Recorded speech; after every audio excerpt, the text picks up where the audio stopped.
Assalamualaikum warahmatullahi wabarakatuh. Bismillah, alhamdulillah, wassalatu wassalamu ala rasulillah wa ala alihi wa sahbihi wa man walah, wa la hawla wa la quwwata illa billah, amma ba'd. Sahabat rahimakumullah, Al-Fakir akan meneruskan belajar khususnya untuk diri Al-Fakir sendiri, dan semoga bermanfaat untuk orang lain. Akan melanjutkan pembahasan dari kitab Arba'in Nawawi, yaitu hadis yang kedua. An Umar ibn al-Khattab radhiyallahu anhu qala bainama nahnu julusun 'inda Rasulillah sallallahu alaihi wasallam zata yawmin idh tala 'alaina rajulun syadidu bayadi thiyabi syadidu sawadi sya'ri la yuru 'alaihi atharu safari wa la ya'rifu minna ahadun. Dari Sayyidina Umar bin Khattab, beliau berkata bahwasanya suatu ketika kami sedang duduk-duduk bersama Rasulullah SAW pada suatu saat, lalu tiba-tiba ada seorang datang kepada kami yang pakaiannya itu sangat putih, bersih, rapi, rambutnya pun hitam pekat ya. Pokoknya tidak terlihat itu bekas perjalanan, seperti tidak ada bekas perjalanan jauh, tidak kumat, tidak kucel, tidak kusut karena saking bersihnya. Dan di antara kami pun tidak ada yang mengenal orang tersebut. Dari lafaz ini dapat diambil faedah bahwasanya dengan keadaan orang tersebut datang dengan pakaiannya yang rapi, yang bersih, itu disunnahkan untuk seseorang ketika datang ke majelis ilmu, ke sekolah-sekolah, entah ke masjid atau ke pertemuan-pertemuan dengan saudara-saudara atau kawan-kawannya, disunahkan untuk memakai pakaian yang rapi, kemudian yang wangi, berhias sebagaimana mestinya, yang sesuai dengan keadaan dirinya juga, agar memantaskan diri bertemu dengan saudara-saudaranya. Lebih-lebih ketika mencari ilmu di hadapan sang guru, kita hendaknya tampil yang rapi, yang wangi, agar teman-teman majelisnya pun tidak terganggu, misalkan dia dengan mempunyai badan yang baunya tidak enak. Hatta jalasa ilan Nabi sallallahu alaihi wasallam fasnada rukbatayhi la rukbatayhi, sampai dia duduk kepada Nabi dan menyandarkan kedua lututnya kepada kedua lututnya Nabi Muhammad sallallahu alaihi wasallam. Sayyidina Umar tidak mengatakan baina yadaihi, akan tapi hatta jalasa ilan nabiyyi, menuju Nabi. Ini menunjukkan bahwasanya kedatangannya orang tersebut itu adalah bukan datang untuk menjadi seorang murid untuk belajar, akan tapi dia datang untuk mengajari atau sebagai muallim. Dari lafaz fasnada rukbatayhi ila rukbatayhi itu dapat diambil faedah bahwasanya seyogyanya bagi orang yang mau bertanya itu agar menguatkan jiwa dan tidak malu ketika bertanya, walaupun dia bertanya kepada orang yang sangat dihormatinya dan sangat diseganinya karena gurunya mungkin. Dan bagi orang yang ditanya juga agar dia bersifat tawadhu dan memaafkan jika memang yang bertanya atau muridnya dia datang dengan kurang adab, kurang tata krama, dan kurang penghormatan kepada dirinya.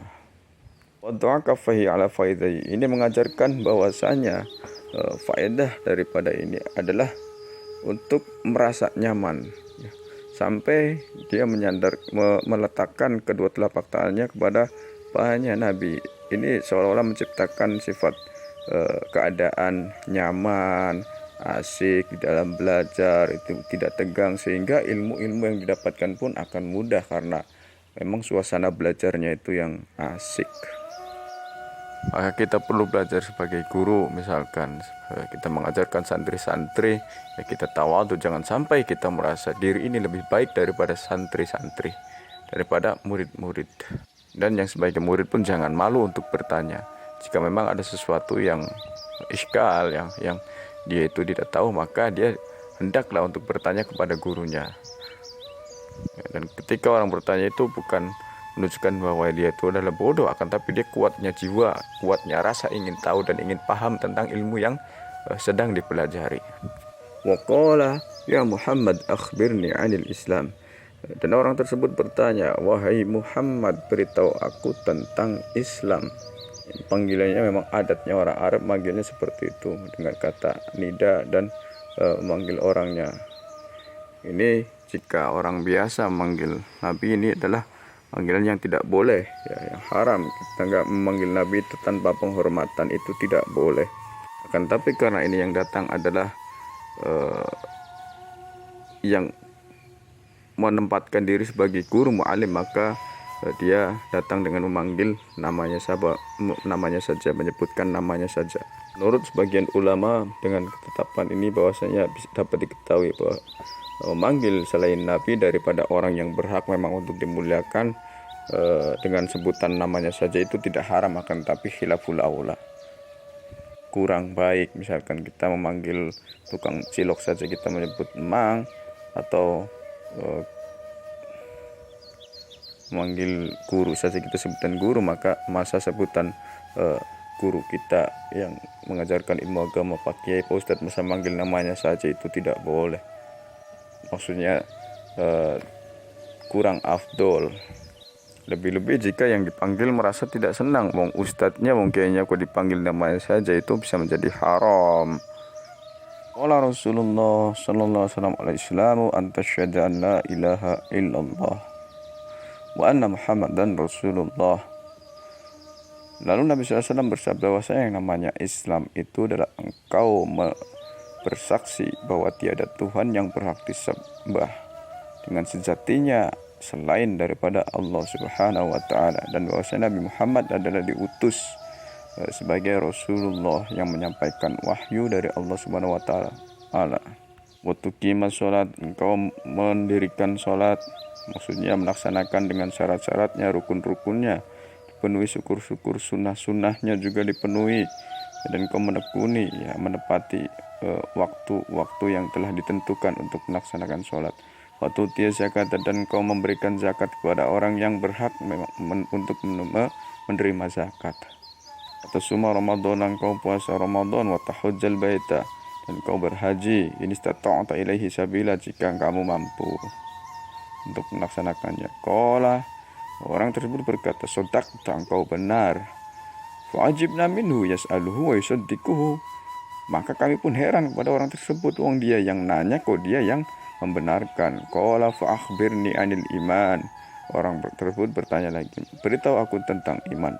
Qala an tu'mina billahi, Nabi SAW menjawabnya, kau beriman kepada Allah dengan sifat-sifatnya Allah yang tentu berbeda sifatnya dengan makhluknya, beriman dengan zatnya Allah yang tentu berbeda dengan zatnya Allah. Sifatnya Allah, misalkan sifat Rahman, sifat kasih sayangnya Allah kepada makhluknya tentu sangat beda dengan sifat kasih sayang antara seseorang dengan orang yang lainnya. Malaikat, dan beriman kepada malaikat-malaikat, makhluk yang diciptakan daripada cahaya, yang jumlahnya itu sangat banyak, yang hanya Allah yang tahu. Wa kutubi, engkau beriman juga kepada kitab-kitabnya Allah, wa rusuli, dan utusan-utusannya Allah, wal yaumil akhir, dan hari akhir, hari kiamat. Wa tu'mina bil qadari khairihi wa syarrihi, dan kau beriman kepada qadarnya Allah, baik yang baik ataupun yang tidak baik. Takdir yang baik, misalkan kita ditakdirkan untuk melaksanakan sholat, untuk berpuasa, untuk melakukan ketaatan, itu adalah takdir yang baik. Takdir yang tidak baik adalah ketika kita ditakdirkan untuk berbuat maksiat, maka itu sesuatu takdir yang buruk. Qala shadaqta, beliau berkata, engkau benar. Qala, lalu bertanya lagi orang tersebut, fa akhbirni 'anil ihsan, beritahu aku tentang ihsan. Qala, Nabi SAW menjawab, anta ta'budallaha ka'annaka tarahu, fa in lam takun tarahu fa innahu yarak. Kau beribadah kepada Allah seolah-olah engkau melihat Allah, akan tetapi jika kamu tidak bisa melihat Allah, dan tentu tidak akan bisa melihat Allah secara zahir, maka Allah tentu melihatmu. Ini adalah makom ihsan, makom muraqabah. Seorang hamba itu di dalam beribadah ada 3 makom. Yang pertama adalah makom yang dia di dalam beribadahnya dia tidak menuntut apa-apa. Dia melaksanakan perintahnya Allah SWT dengan memenuhi rukun-rukun dan syarat-syaratnya. Yang kedua adalah makom yang dia memenuhi syarat-syaratnya, rukun-rukunnya juga dipenuhi, tapi dia sampai tenggelam di dalam lautan musyahadah sehingga seolah-olah dia melihat Allah Subhanahu wa taala. Dan ini adalah makomnya Nabi Muhammad SAW.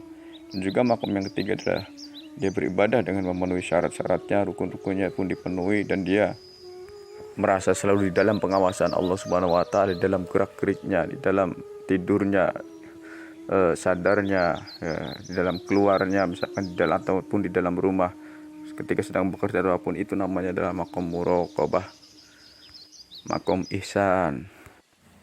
Qala fa akhbirni 'anis sa'ati. Dia bertanya lagi, beritahu aku tentang hari kiamat. Qala, Nabi SAW jawab, mal mas'ulu 'anha bi'a'lama minas sa'ili. Yang ditanya tidak lebih tahu daripada yang bertanya. Qala fa akhbirni 'an amaratiha. Orang tersebut bertanya lagi, maka beritahu aku tentang tanda-tanda kiamat.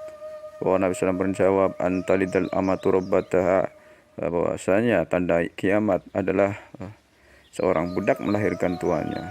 Ini banyak perbedaan ulama, tapi yang paling asoh adalah bahwa nanti akan ada banyaknya budak-budak dan banyaknya anak-anak yang terlahir dari budak tersebut, tapi terlahir dari hasil perkawinan dia dengan tuannya atau dengan majikannya, sehingga anak-anak tersebut menempati seperti sayyidnya, seperti tuannya. Karena apa? Dalam hartanya manusia itu akan kembali kepada anaknya. Wa antarul hufatal uratal 'alata ri'asya yatatawwaluna fil bunyan. Engkau juga melihat bahwa orang yang tidak pakai sandal, dia buka baju, dia sangat fakir, tidak punya apa-apa, ya penggembala kambing, akan tapi dengan kefakirannya, dengan dia keadaan yang tidak mampu, seolah-olah dia malah bermegah-megahan di dalam bangunannya, berbangga-banggaan, bersaing. Itu tanda kiamat. Mungkin barangkali dari tanda-tanda tersebut sudah ada yang terlihat. Man tolako fala bisa maliyan. Kemudian setelah dia bertanya macam-macam kepada Nabi, orang tersebut pergi. Nabi pun diam. Para ulama ini menjelaskan bahwasanya diamnya Nabi itu sekitar 3 hari. Setelah 3 hari, thumma qala ya Umar.